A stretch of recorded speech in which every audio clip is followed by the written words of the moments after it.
Elektroset xodimlari stabilizator ko'p yozadi deyshadi. 3-dan keyin qo'yish kerak deyshadi. Mana 3dan keyin qo'yganmiz biz. Mana shu holatda hozir elektromobil zaryad olyapti. 48 amper tok tortyapti. 148 volt, 220 volt chiqarib beryapti.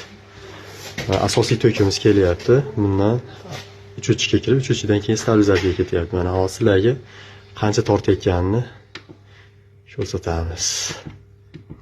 Endi to'shnisini mana shu 3 ko'rsatadi. Mana 141 volt tok kelyapti. 49 amper tok rasxod bo'lyapti hozir. Xo'p, mana 7 kilovat. Mashinada ham hozir 32 amper tok tortyapti, 7 kilovat tok ketyapti. Mana. Ash 100 watt menimcha rasxod qilyapti. Shuni yonaveradi. Endi ko'paytirsan yana chiqadi. Mana o'zlaring uchun ham bilib olsang bo'ladi. Unaqa stabilizator katta rasxod qilmaydi tokni. Mana. 7 kilovat, 35 watt.